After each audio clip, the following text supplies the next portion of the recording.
it's Mrs. Drake with the percussion. Today we are going to be doing this percussion rudiment paper that I gave you. Rudiments are percussion skills, sticking skills, that you want to work on and have mastered because they will eventually be used in the music. So there are certain skills that you want to work on, different sticking skills. All right, so we're just going to go through this paper. The first one is single strokes, each hand alone. And you might remember this, we did it the first day of your lesson. So hands you can just lay down. You don't even have to pick the hand up if you don't want to. You want to just look straight up and straight down. Make sure you're just using your wrist. Your elbow shouldn't be moving at all. Also notice that I'm not using my pinky. The main grip is here, not here. You can have these fingers around, but this should be the main grip. These other three fingers should be pretty loose. And then try it with the other hand. And it should be the same. It should be going up the same height. It should be the same as your other hand. Have you ever heard the word mirror image? They should be mirror images of each other. You shouldn't be able to tell if the person is left-handed or right-handed because both hands should be looking the same. Okay, second dot, alternating strokes. So you want to pick your starting position. One stick should be slightly up, one stick should be slightly down. The up stick always goes first. So as that stick goes down, the other stick comes up. So if you haven't practiced this before, if you're just beginning, watch me play it a little bit. Again, remember the grip is here. You don't use your elbows. It's all in the wrist. Notice the sticks are going the same height. Mirror image of each other. My elbows are still.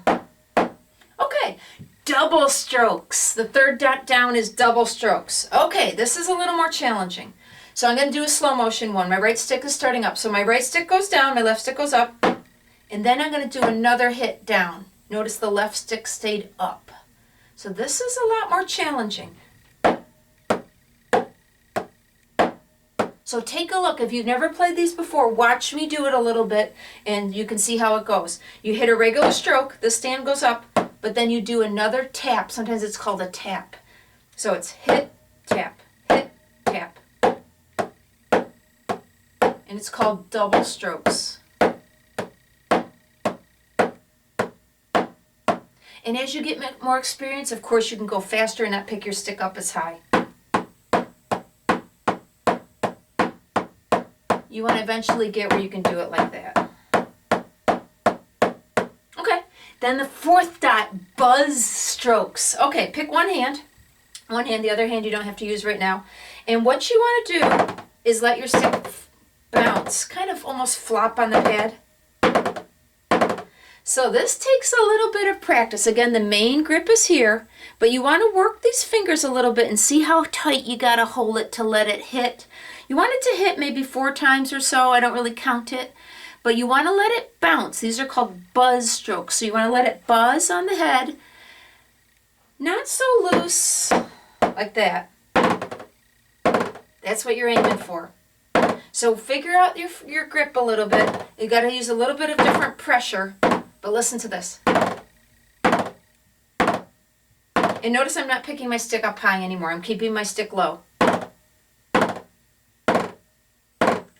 Then try it with the other hand. You might find one hand is way better than the other one. But you want to eventually get where they both sound equal.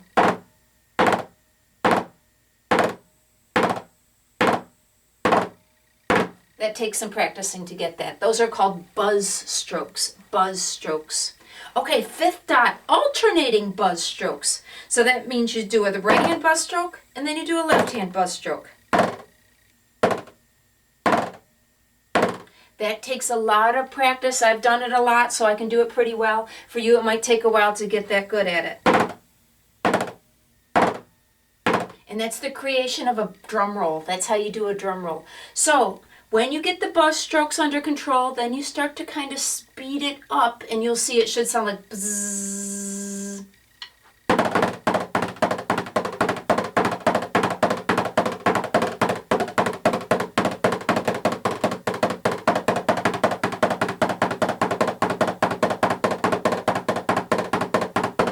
Takes a while, but try to work for that goal. Okay, sixth one down, 5-stroke roll. 5-stroke roll. And you see the notation that I wrote there. 5-stroke roll is always bounce, bounce, hit. bounce, bounce, hit. Or you can consider it buzz, buzz, hit, buzz, buzz, hit. Okay? Every buzz counts for 2. I call it roll math. Roll math. So buzz, buzz, hit. That's how they come up with the word 5-stroke roll. Buzz counts for 2. Buzz, buzz, hit. Sometimes I use the word bounce instead of buzz. Buzz, buzz, hit. Bounce, bounce, hit. It adds up to 5. So let me play you a 5-stroke roll. Buzz, buzz, hit. Make sure the final hit is not a buzz. It should always rolls end with a clean hit. Buzz, buzz, hit. Buzz, buzz, hit. Or you can consider it bounce, bounce, hit. Bounce, bounce, hit.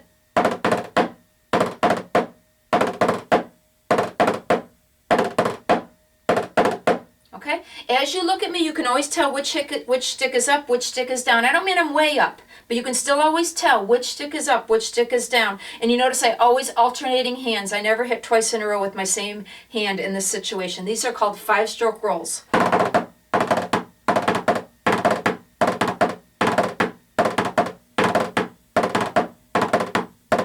So work on that. I was playing them fast, of course, play them slow to start with. Okay, next dot is called flam. Flam. Okay, so flam is a ta, a regular quarter note, with a little teeny note attached to it. So take a look at flam. That little teeny note is called a grace note, a grace note. The grace note doesn't have a beat, meaning it's not worth 1 beat, it's not worth half of a beat. It's not any value. It exists. It's like kind of like a ghost note. It's there, but it's not there. It's there, but it doesn't have a particular mathematical value. Okay, so the deal on flams is you get in position, pick one of your sticks up and have one of your sticks down. The down stick is going to be the grace note. The down stick is going to strike a millisecond, a microsecond before the up stick strikes. So listen to this. Could you tell that it was 2 hits? They were almost at the same time. Not quite, but they were almost at the same time. And that is called flam.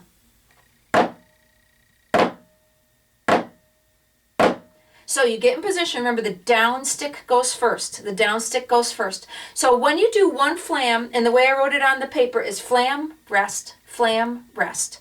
So during each rest, the other stick should be up. So watch me do some flam rest, and you'll notice that it always switches to the other stick.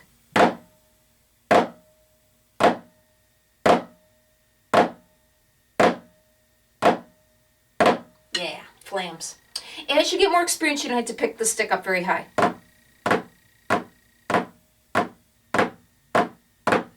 Okay. The next one is flam tap. This one's kind of challenging. This combines, remember the double stroke rudiment, the third dot double stroke, with flam.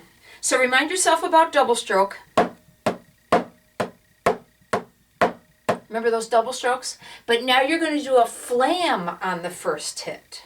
So listen to this. So the first strike is going to be a flam, and then you do a tap. Remember I call those taps?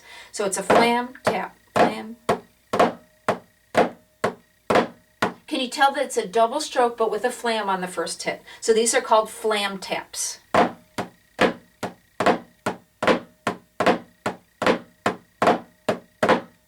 Notice my sticks. You can tell which stick is up, which stick is down.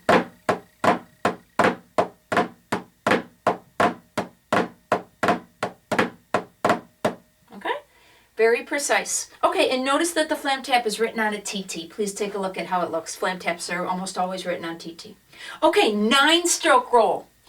Okay, do you see the triple slash? And you remember those from the 5-stroke roll, okay? So one of the legs on the TT of the 5-stroke roll counts for 1, and then the 2 slashes. So 3 slashes mean to buzz. 3 slashes represent buzz. So 9-stroke roll is written on ta tied to a ta. Ta, ta. But on the first ta with the triple slash, it means to do 4 buzzing strokes. Do you remember ticka ticka? 4 16th notes? Consider it as 4 buzzing 16th notes. Ticka ticka ta. Ticka ticka ta, ticka ticka ta. Okay? So 4 buzzing strokes and then a clean hit.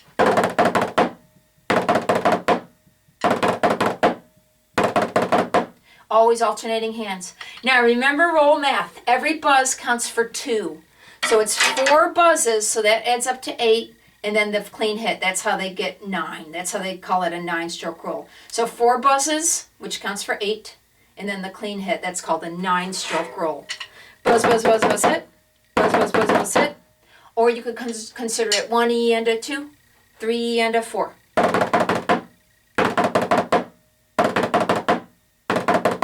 And as you get more comfortable with it, you can go faster and faster. Remember, alternate hands. Okay, and then the last one on the page is called Paradiddle. Paradiddle. Take a look at it. The tradition on Paradiddle is to draw 4 eighth notes, or sometimes it's 4 16th notes, but grouped together, you know, sometimes I call it the mega TT, 4 eighth notes in a row and an accent on the first one. So the tradition on a paradiddle is when you see 4 eighth notes in a row with an accent on the first one. The tradition is to play it, and if you look at the paper, right, left, right, right, or left, right, left, left. Ooh, it's kind of weird. So when you're first learning paradiddles, I encourage you to don't bother with the accent. Just get used to going right, left, right, right, left, right, left, left. Try to just get into that habit.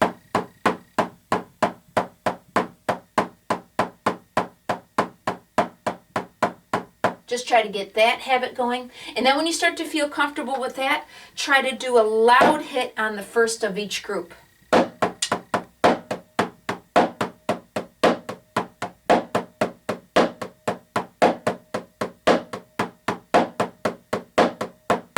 Do you notice it even sounds like the word paradiddle, paradiddle, paradiddle?